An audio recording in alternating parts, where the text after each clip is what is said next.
Holy crap, it's episode 30 of LGR Thrift. That snuck up on me. Thank you so much for watching over all this time. That's insane. Never thought it would be going on this long, but it's awesome. So I appreciate the support. And it's very thoroughly November right now. It's windy and cold. So let's get inside and go thrifting before I can't.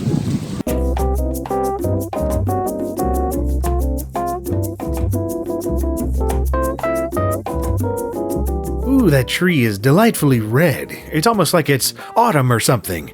And inside this first Goodwill of the day, I saw this Nintendo Entertainment System for $75. Way too much, but it's always kind of nice to see these in the wild. It's like, hey, an old friend, we should catch up sometime, but not today because you're too expensive, and I have another one just like you at home.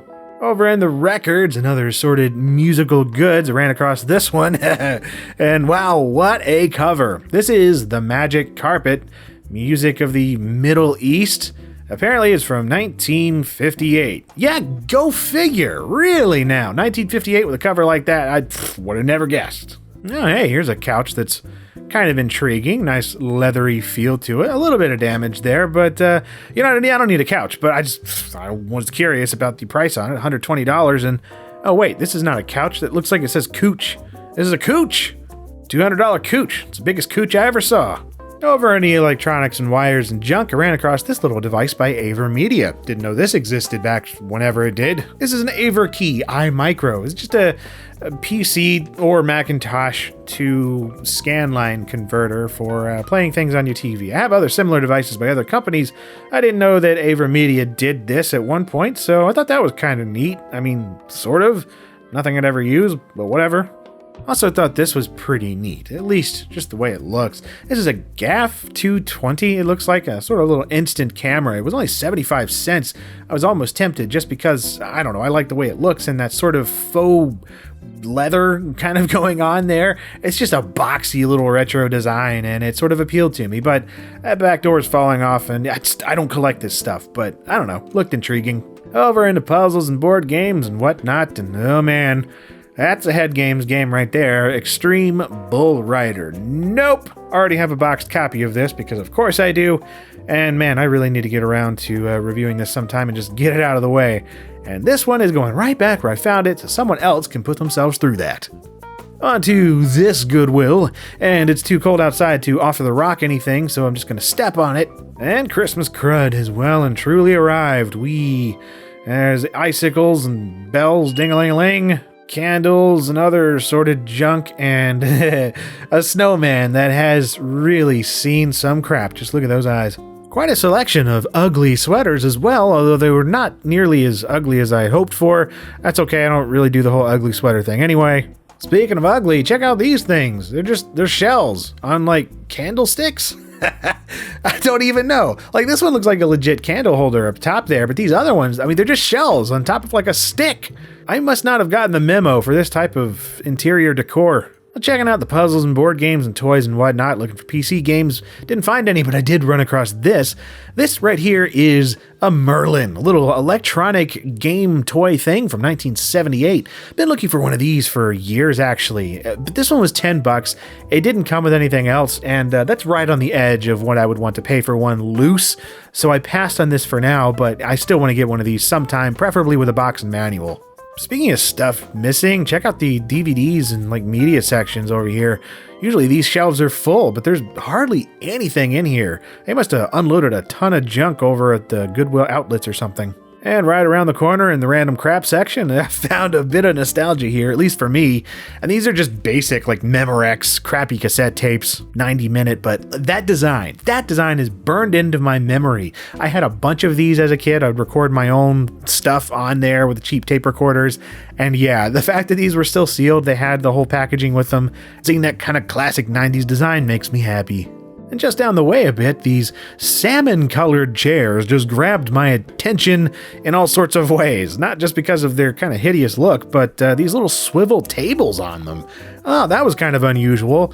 I guess there's some sort of theater chairs that maybe, but they roll around. I don't really know what these are. They're weird. If anyone knows what they're for, let me know in the comments.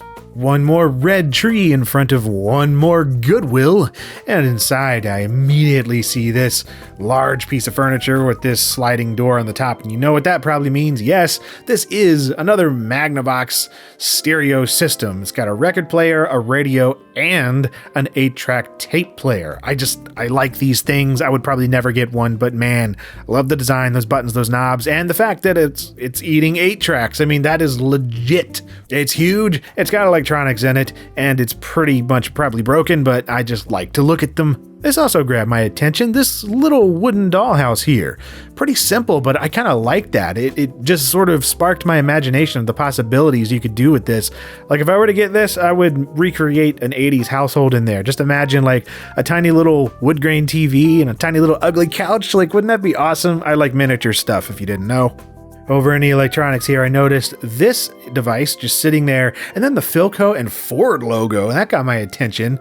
And opening up, and yep, it's kind of what I thought it was at first, just by a brand that I wasn't expecting. This is a little portable record player. It folds out here, and it's made by Philco, but this is during their Ford years of manufacture when Ford bought them out, I think in 1961. I've never actually seen something like this from Philco in person. I'm really only familiar with their classic television sets from the 1950s, so yeah, I approve.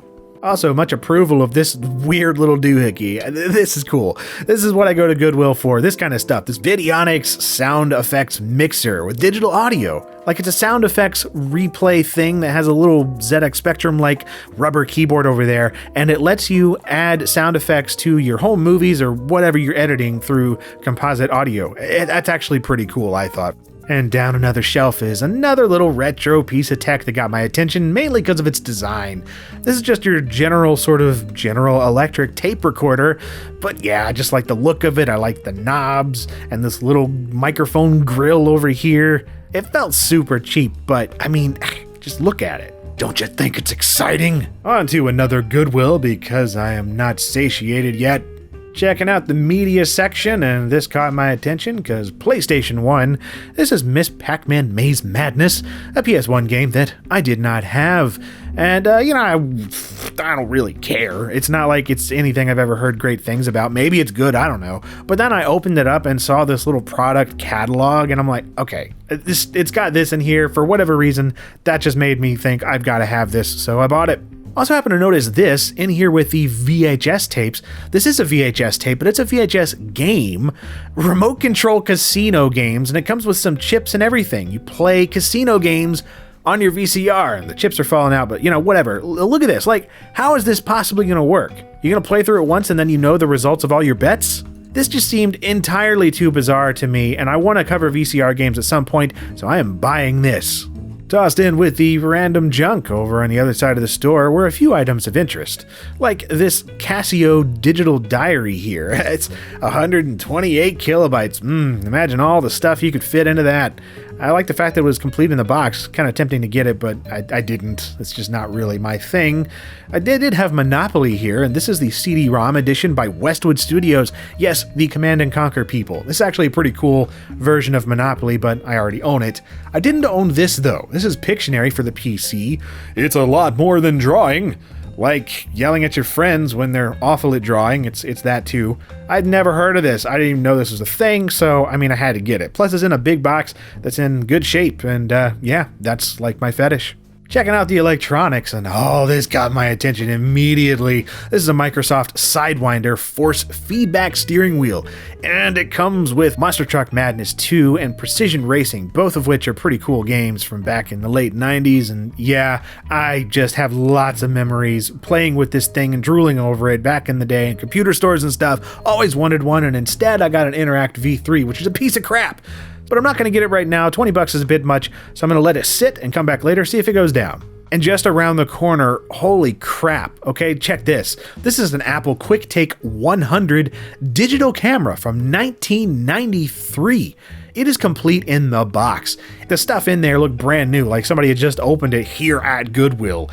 Now, this is not only desirable as an Apple product, but just because it is one of the earliest consumer digital cameras on the market. I would love to do a video on this at some point if I maybe cover some weird digital cameras. I've got a few, and yes, this is now my friend. $35 is actually a good price for one of these. One sold on eBay for $80 in a box recently. And one more stop, because I was in the area and hadn't been here in a while. This is the Rescue Mission thrift store, and it's mostly just a bunch of stuff I'm not interested in, a lot of glassware and books and clothes, but occasionally there's some interesting stuff too. And there was some PC stuff here in big boxes, a window washer, a Matchbox Construction Zone, House Beautiful something or other 3D interior designer, and a Better Homes and Gardens painter program, all of which were actually kind of interesting to me. And this is the only one that I ended up grabbing here, though. This is the Construction Zone thing for Matchbox. Still sealed. The box is a little caved in on the back, but I should be able to get that back into shape. Also, check these out, man. These Panasonic speakers, they look awesome. That old Panasonic logo, the swivel base and everything. Kind of a 70s look going on. I'm not really sure when they're from. Maybe the 60s. Didn't get them, don't need them, but dang it, they look cool. And not really much of anything over in the CDs and audio and, DVDs and media and whatnot. I don't know. I mean, sometimes there's things in here, so I give it a quick glance, but I never really expect to find anything because usually this store I completely strike out. But then on the way out, look at this. Those are Atari Jaguar carts just sitting there, $3.99 each. So of course I grabbed every single one of them. I don't own any Jag carts. And then the guy at the checkout counter was like, dude, I got some more Atari stuff in the back. I haven't priced it yet.